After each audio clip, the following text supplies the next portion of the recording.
welcome back to my humble channel.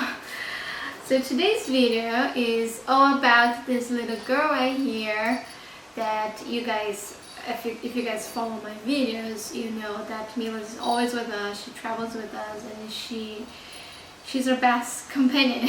I haven't made a video when she was 3 months old, and I thought about making another one because she just turned 1 year old last month. So this video is basic, a comparison between when she was 3 months old and now that she's like a adult. Maybe a teenager, not an adult yet. Many things has changed since she was 3 months old. So one of the things that I mentioned in my previous video is that Mila bites a lot. And that has changed quite a bit because when she was 3 months old, she was teething, right? So she went through all that process of changing her teeth. Yeah, she was biting a lot, like everything, shoes, us, the wall, just everything. And well, she still bites things, right? She grabs her shoes, she grabs her socks, but I can tell like she's just playing with it right, nowadays. She loves to bite her plastic toys. Yeah, so it didn't change much, but the way she bites is different. Right now I can feel she's just playing with it and it's not like for her teeth. It's not like itchy or something. That's it for the biting part. And another thing that has changed on Mila is that before she didn't like showers and hair dryers, right? I still think she's not a big fan of it. But she definitely has got used to it. Like before showering Mila, it was a struggle. She would cry the whole process and she would bark the whole process. But now when I'm showering her, she's just very quiet. She just stays there like burying it. Like just waiting for the thing to finish. Hair dryers, it's still like she doesn't cry or bark anymore. But she still doesn't like it. Sometimes she'll just use her paw to just push away the hair dryer, you know. And even when I put the hair dryer directly on her face, she hates it. Yeah. You know, even when I'm drying my own hair, she just doesn't like the sound of the hair dryer. I don't know if my hair dryer is too loud. I think it's normal hair dryer, you know. And she just simply doesn't like it. But she has learned how to bear it, you know. So one important thing that I want to mention here is that right after I recorded that video of Mila's 3 months old, we find out that she had a skin problem. I even mentioned in that video that I was showering Mila every day because she was very itchy. She was itchy because of the hot weather, because that time was so hot, but it wasn't. When we got Mila for the first time, when she was very little, she already had some redness on her ear and some bumps because we got Mila from a friend of a friend. She was already itchy when we got her, but we didn't realize that could be a skin problem because she was so tiny, right? And because we're so excited about Mila being at home that we thought that everything she was doing was so cute. Even itching herself, we thought it was cute. But later that we started worrying about that. So every time we took Mila to the pet shop and then we would show this to the people that work there, they would recommend some sprays. Then we used those sprays for a couple of times. We bought like 2 or 3 times and it was not working. Until we got to the point that Mila was itching so hard that she would cry. And we took her to the vet. We took her to see a doctor. We got there because Mila, she had all the vaccinations and we didn't think she could have some kind of skin disease, right? Bugs or whatever. So when we got there, they did a lot of exams on her skin. They shaved her ear, they shaved several parts of her skin, and they took samples and they took to the lab so they could check what was the problem, if it could be bugs or it could be any kind of, I don't know, other disease. All the tests came out negative. Like the doctor was a little puzzled, why is she itching so much if all the tests are negative? And then he said that could be some kind of allergies to the food or maybe the new environment that she was in. And then yes, he prescribed 2 kind of ointments that I'm not gonna mention here the name. One, because I don't know what to say in English, and second, because I think each dog, when they have some kind of skin problem, is different, right? It could be they have food allergies, they have pollen allergies, right? So many different kind of allergies, and I think each dog can have a different diagnosis. So it's better to go to a doctor. And right, I just regret so much not taking Mila to the doctor earlier, you know, because when we got to the doctor, she was losing hair. And you guys know that for the Bichon Frise, it's like one of the most beautiful things they have is their fur. Once we got there, the doctor pretty much shaved several parts of her body to get samples, and yeah, we just needed to shave her whole body because it couldn't. Because we have to apply the ointments like twice a day, and because the hair would not allow us to do that, so we shaved her the whole body. I was heartbroken. I was really sad for several days because I thought we did something wrong, you know, it was our fault.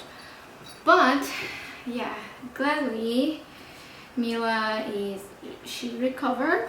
We were very worried that that skin problem could lead to something more serious. So Mila is now okay and her hair grew back, but we take all the care we can for that thing never happen again.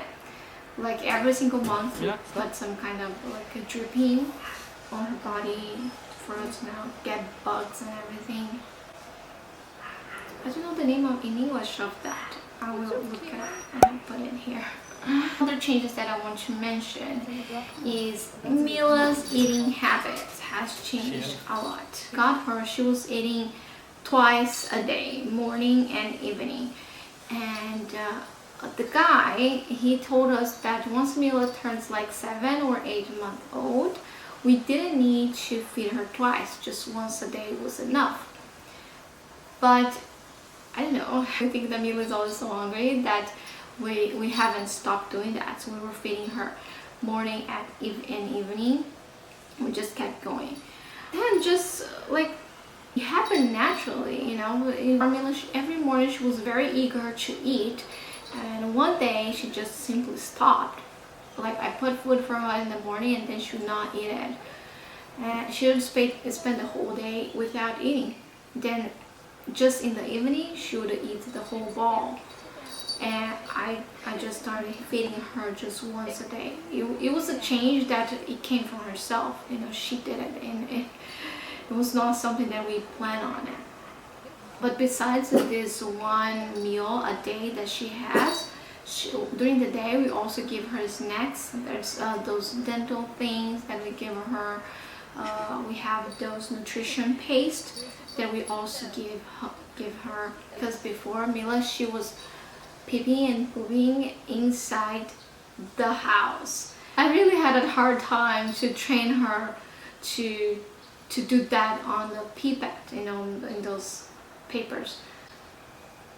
It just didn't work.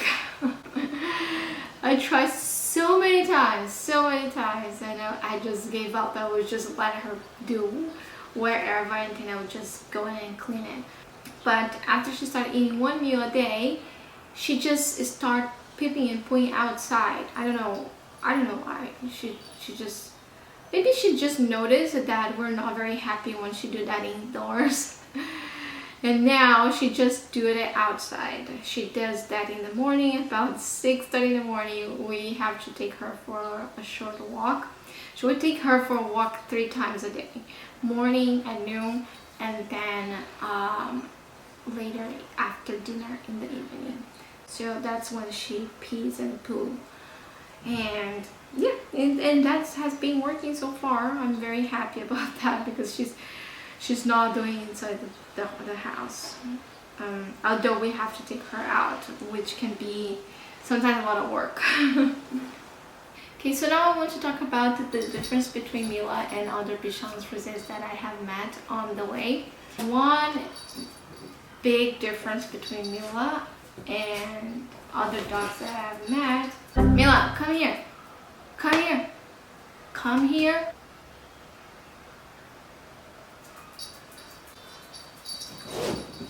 There was one day that we were at the park and then we met this cute Bichon Frise.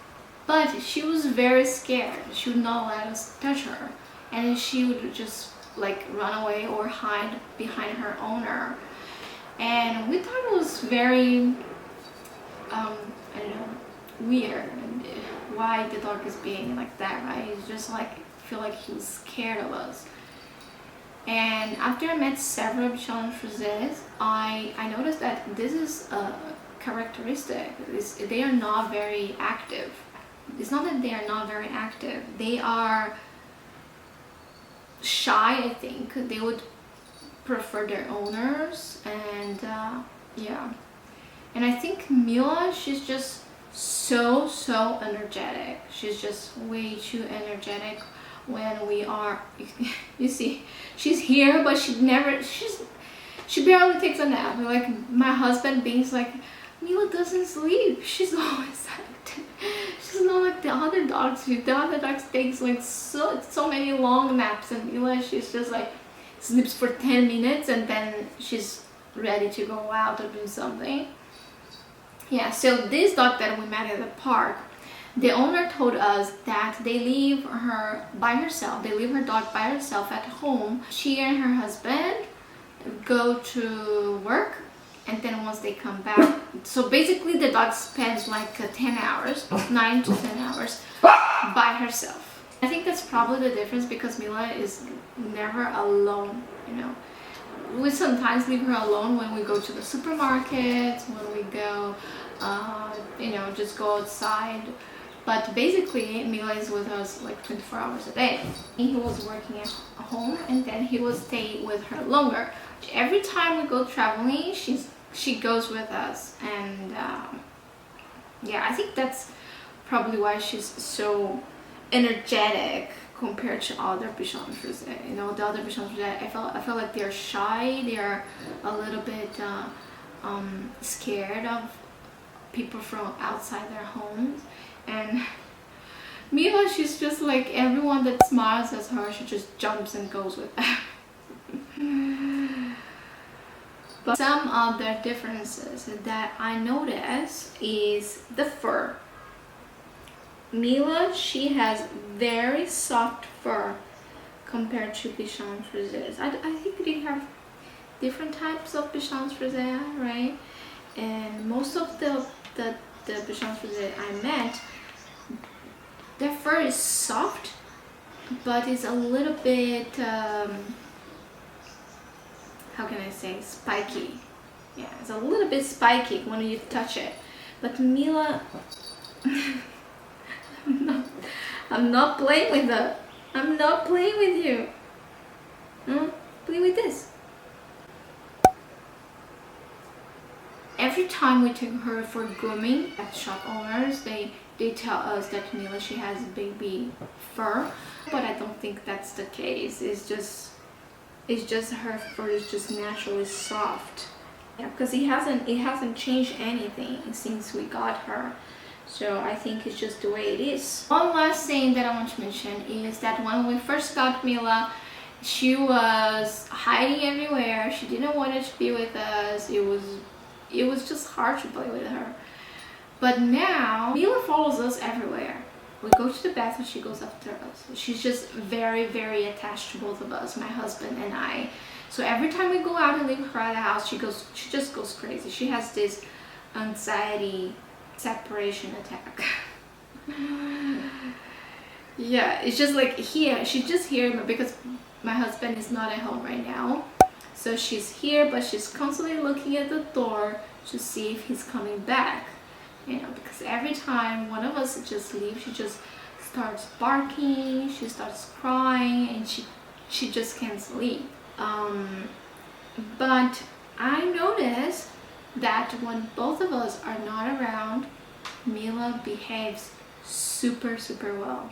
You know, every time we leave her with friends or with family members, and sometimes we leave her at the pet shop, and they always tell us, oh, they always say a lot of compliments, you know, like, oh, Mila behaved just super well, she didn't bark, she ate her food, she did what, you know, her needs outside, and we go like, okay, is that Mila? That doesn't sound because she's always, you know, so excited with us, but when she's with other people, she just, I don't know, behave well, I guess. And yesterday, the day before yesterday, we took her for grooming. You guys can see that her hair is way shorter. The pet shop owner, she told us, wow, when you guys are not around Mila, she's a saint. She behaves really well. It's like, okay, wow. So I want to finish this video leaving you guys, you know, a message, because when we were going through Mila's skin's problem, and you guys can see that I try to keep Mila's hair as short as possible. Even though I like her fur so much, because I think it's very beautiful when it's all furry, right? But I think it's way more hygienic, it's way easier to clean, you know, when her hair is just short like this. Yeah, but some people, you know, they kind of judge us for that. Especially, I don't know if it's just a thing here in China. You know, when we go around with Mila, people, they ask what kind of breed she is, and then we say, oh, she's a Bichon Frise, and people start saying, like, why she does not have that round or cut. Before we try to explain that she had a skin problem, and we try to prevent that from happening again, but we just stopped replying. We just, it's like, those questions, it just doesn't make sense. We don't want Mila to be furry. You guys are familiar with the Bichon Frise. They are very fluffy dog. I just think that Mila's natural hair is way more beautiful, and that's just the way we think is more beautiful, the way we think is good for her and it's good for us. Right, so I started getting a little bit upset with all those questions, you know, why we don't let her fur grow and blah blah, and it was just like it's like kind of like they don't respect the way it is. I think when we see a dog around, we just should respect the way the dog it is, because we don't know what it might be going through. Oh, she sleeps. Alright guys, so I'm gonna end this video saying goodbye. I hope you guys enjoyed this video. I think that's all that I can remember about Mila that I want to mention to you. But if you guys have any questions about Mila, just leave me in the comment box below and I'll try to answer. I think that's all for today. So see you guys next time. Bye bye. Bye Mila. Bye bye. Bye bye.